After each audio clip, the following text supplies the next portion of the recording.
Arab Americans aren't the only ones voting uncommitted. Increasingly, African Americans lodge their grievances with the Democratic Party. The new State of the Region report is out. Is Southeast Michigan on the move or stalling? And why in the world do we still fall back and spring forward? Today is Sunday, March 10th, 2024, and this is Flashpoint. Hi, welcome to Flashpoint after such a busy week of politics between the State of the Union address and Super Tuesday.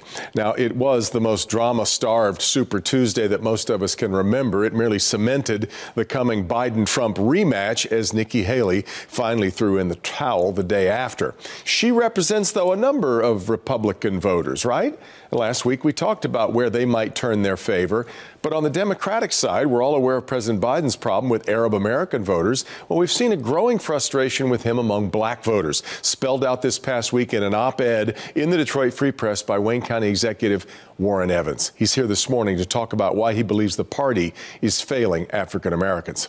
Also today, the yearly State of the Region report is out from the Detroit Regional Chamber. In presenting it to the community, Chamber CEO Sandy Barua said Michigan's house is on fire. What do we need to do to get that fire under control? And hopefully last night you remembered to set your clock ahead 1 hour to spring forward. It frustrates so many of us, and yet why we do it is far more complicated than you may realize. That's ahead too, all today on Flashpoint.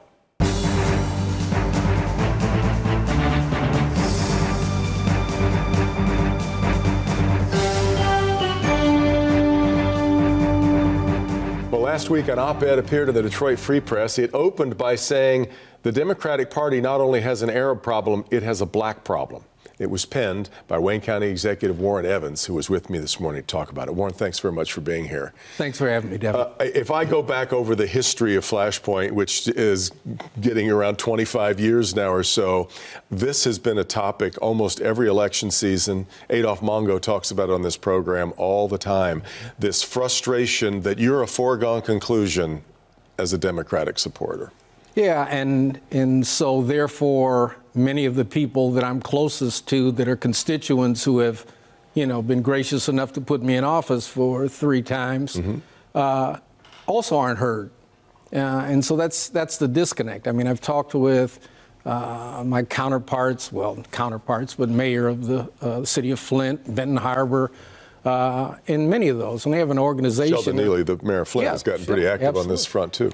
And they have an organization of black mayors, and I'm amazed at how many of them have the same experience that I've had, which is a disconnect with the Democratic Party that we all have been part of for forever. You almost kind of describe the reliance on black voters as kind of pulling the fire alarm every 4 years. You're so desperately needed by the party. We saw what happened when a lot of Detroiters stayed home and didn't vote back in 2016, and Hillary Clinton needed those votes. Absolutely. But I guess the question becomes, what are your options? What's the alternative? Because my hunch is you would not be all that thrilled about a Donald Trump presidency. No, absolutely. I mean, that would be really troublesome to me, but again... Don't you risk that, though, if you weaken Joe Biden in any way during the election year? Unless they get the message and decide in the next 6 or 8 months that they're going to put some effort into connecting more with black constituents, and we'll see how that goes. But I mean, the apathy has a lot to do with people. Well, let me see, the lesser of the two evils, or this or that. There are lots of things that I heard last night, for example, that are things that would be important to members of the African American community. But if you don't convey it to us. What are the issues? Because you didn't mention a lot of specific issues in your op-ed piece. What do you feel like you're not being heard on and that you want to see addressed? And what I want to see addressed is a system in place in the Michigan Democratic Party that touches those of us elected officials so that we're at the table. You know, in fact, you pointed out nobody's even reached out to you to help with this year's election. And that's drive. not new necessarily just this year. That's kind of the way it goes. And you know, if you're not at the table, you're really on the menu. And you know, I need to get to the table, and so do a number of other leaders. It doesn't mean anyone needs to do exactly what we say. That's not the issue.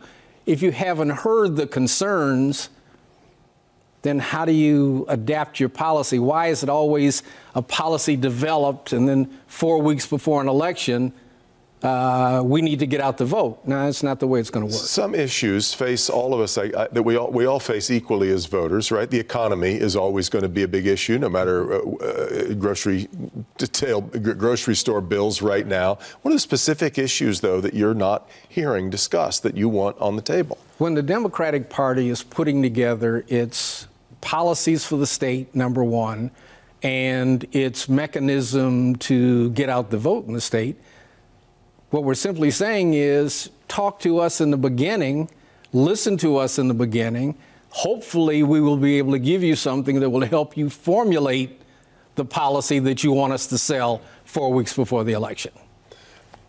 It's interesting. The head of the Democratic Party in Michigan is an African-American, Lavora Barnes. What's your relationship been like with her, and how do you feel like she's led in that vein? I won't talk Apparently about how I don't have a relationship with her. I mean, we've met. It's always been cordial. There's no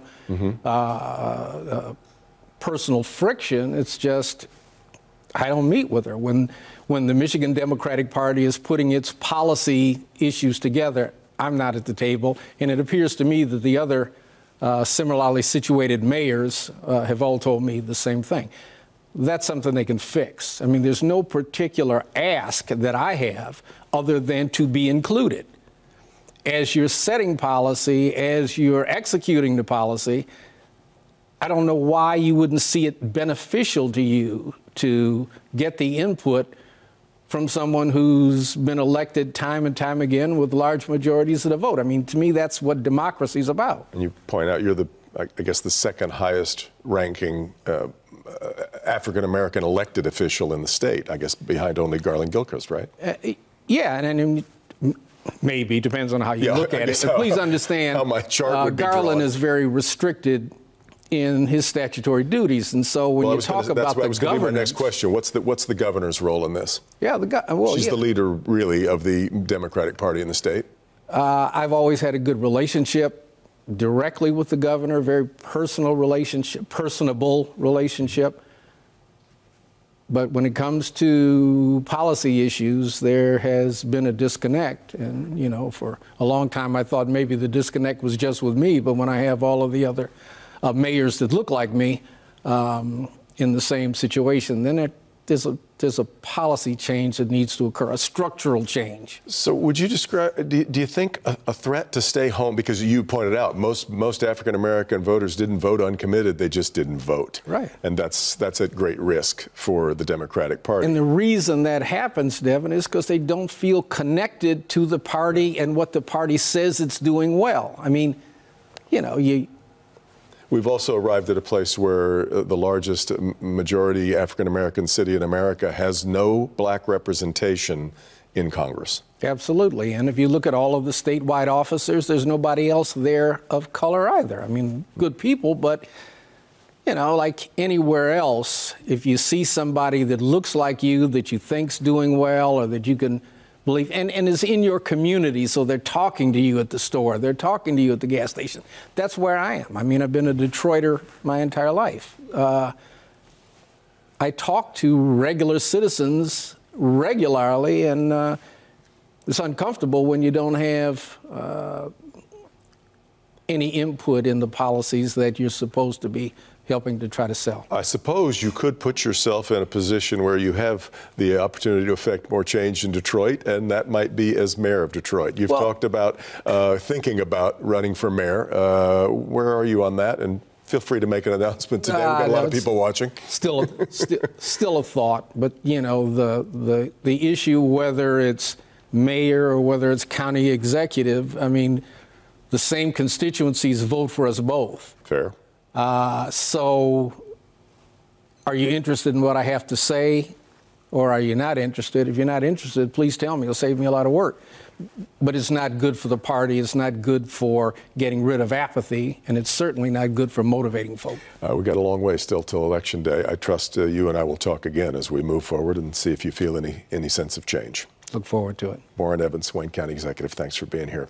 We come back, the State of the Region report is out. We'll talk with the head of the Detroit Regional Chamber about what's in it next on Flashpoint.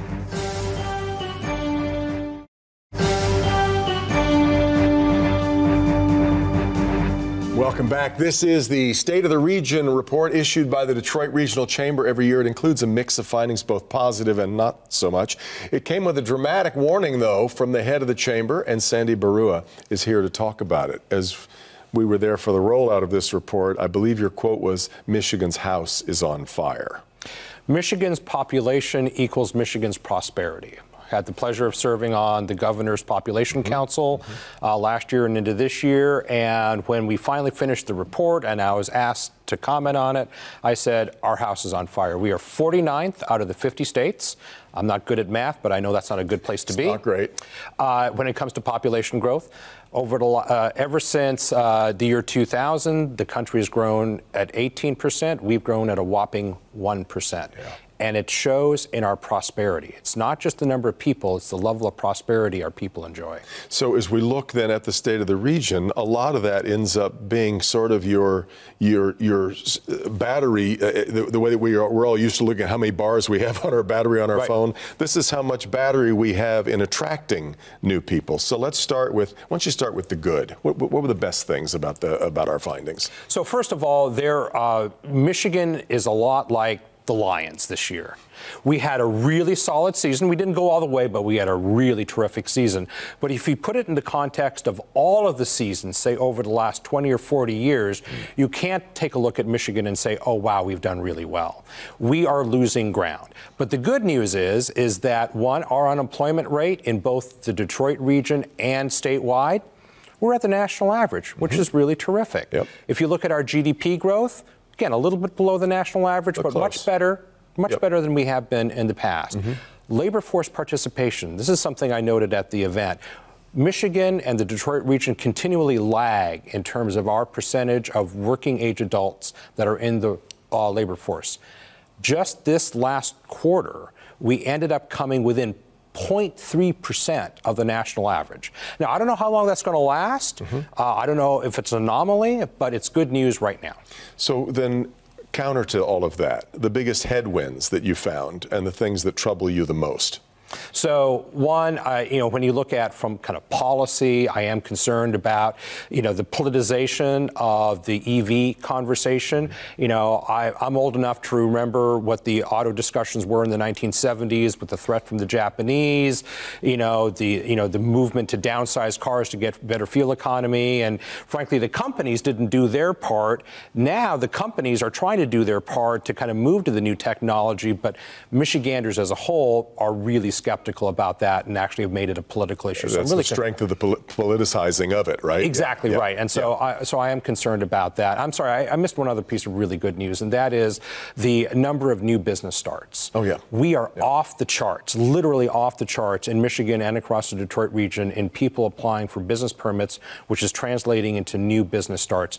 Michigan just had its second highest year, and the year before was the highest year. So when I look at things that are really going to drive our economy going forward, it's new business starts, because that did not happen after the Great Recession a dozen years ago, and that's why we had such a flat recovery all those years coming out of the Great Recession. The other thing everybody talks about, and in fact it was part of the population report, Michigan has to become this innovation hub, as it always has been, a center of the auto industry. When you look at things like Central Station coming online, the Michigan Innovation Center in Foxtown, and the U of M piece of that, what Henry Ford is trying to do with its big campus, you kind of feel like we're at least got some big shovels in the ground on that front. We do. What we lack is an innovation statewide system. So let's think about, let's look at Indiana, Ohio. In fact, my friend Doug Song just took a bunch of folks from Michigan to Indiana and Ohio two states that are far redder than Michigan, but have much more robust innovation and entrepreneurial ecosystems because they have put a statewide effort behind it. What we have is a patchwork. You know, this region is doing X, and in this region, multiple people are doing multiple things. We're not organized, and we lack the resources to be disorganized. Our resources are so valuable, we need to get organized. I'm not saying this needs to be a state effort. In fact, it shouldn't be a state effort. The state should support a public-private partnership that consolidates everything across the state, UP, West Side, Detroit region. Got to get it all together. Got about a minute left. I wanted lastly to get to a topic that has fascinated you and I both. We've talked about it a lot on this program, and that is the disconnect between what economic data is telling us versus public opinion about how the economy is doing. So inflation has gone from 9.1% in the middle of 2022 to 3% today, yet a majority of voters say inflation's getting worse. That's a disconnect, right? 80% of Michiganders say, I'm not concerned about losing my job. When you look at consumer sentiment, it is worse today than it was coming out of the Great Recession a dozen years ago. You got to admit, today is a hell of a lot better than it was a dozen years ago. And you look at their spending, they may be complaining about the economy, but they keep spending. We're at record spending, even adjusting for inflation. It's a fascinating situation where we are in a big political year. I think you said it best, and I hope I can quote you on this. It used to be that how you feel about your economy is how you feel about your politicians. Yeah, exactly. That's the other way around. Sorry. Thanks, mess that up. No, you got it. Thanks, Sandy. Really appreciate it. Back with more in just a minute. Why do we spring forward? Well, if you're feeling a little groggy this morning, well, losing an hour of sleep can do that. We sprung forward last night, and we did so to the continuing dismay of many. Why do we still do this? Well, a few years ago, we had one of my favorite Flashpoint conversations with Dr. David Perot, the author of a book called Seize the Daylight. Turns out, despite proposals that come along all the time to change it, this clock shifting is more complicated than you may realize. David, I'm really fascinated by this topic because it is something that almost everybody I know has an opinion on. A lot of people would like to get rid of it, especially a lot of health experts, but it's much more complicated, I think, than most of us realize. Yes, it is. People think about the problems of the changing the clock, losing an hour's sleep. And that's not pleasant for anybody. And some people it doesn't affect very much. Some people it affects for several days. Yeah. But you have to remember that the reason we do that is that it makes an effect for the next 4 months. So if we change the clock now, it actually affects 8 months in the summer and 4 months in the winter. So the effect of the few days near the change is really a small effect compared to the big effect of having daylight saving time in the summer and standard time in the winter, which I personally think is an excellent plan. We actually tried to drop this before, and it didn't last. Talk about that. Well, in 1974, there was an oil embargo, which led to an energy shortage, and Congress put in a 2-year temporary program of year-round daylight saving time. And for most people, it sounded good before it got in. But as soon as we had daylight saving time in the middle of winter, people realized that it was making the winter mornings very dark and very cold. And it became very unpopular very quickly. And so even though it had been put in only as a temporary 2-year plan, Congress got rid of the second year of it and got rid of it right after that first year because it was so unpopular. So we have tried it on a nationwide basis, and we have found that nobody liked it. And Detroit is one of the cities that I think that you believe would be impacted the hardest. In fact, any city that is at the far western edge of its time zone would kind of see the worst of it, right? If we did away with it. The more north and the more west, the more problem. And Detroit is at the northwest part of the time zone. And so Detroit would have sunrises in the middle of winter of 9 a.m. Grand Rapids would be 9:15, and the Upper Peninsula of Michigan would be 9:30 or later. So many people would be getting up in the pitch dark, going to work in the pitch dark, and sending their kids to school in the pitch dark. And that's what became very unpopular when we tried it before. We seem to believe that this is really attached to kind of an agricultural calendar decision from many, many years ago. Is that fair? And in the end, though, has it actually benefited us beyond the farm? Actually, it's really incorrect, completely incorrect. Somehow that myth has gotten around. Yes, it has. But the actuality is that from the very beginning, the main group that was against daylight saving time from 1905, when it was first introduced in England, or at least proposed in England, was the farmers. The farmers and the agricultural people, and still today around the world, the farmers are one of the groups against it because they can't follow the clock. In general, they have to follow the sun. And when everyone else follows the clock, it puts them out of sync with everybody else. It's really more popular for the urban people. And it's always been that way. Now, so we again, as I mentioned, we again have a group of senators, and this seems to come up every year where somebody seems to sort of challenge this notion and talk about how antiquated it is, and let's just get some sense about it again, common sense back into just keeping the clocks. Do you think that this push has any better chance than any of the dozens that we've seen before, or when we think it all out, for the reasons that you've given us, do we just probably tend to stay with what we have? Well, it's hard for me to judge the politics. That's not really my expertise. But I can tell you this, a lot of the publicity has been about the problems of the first few days, the problems that are caused by people losing sleep. And maybe you get some more traffic accidents and things like that because people are sleeping that first few days. Yeah. But you have to consider, first of all, that what we're talking about is a change that affects 8 months in the summer and 4 months in the winter. So an effect on a few days is not, comparatively very important. Second, losing an hour is no different than going from Chicago to Detroit, or from London to Paris, or from Beijing to Tokyo.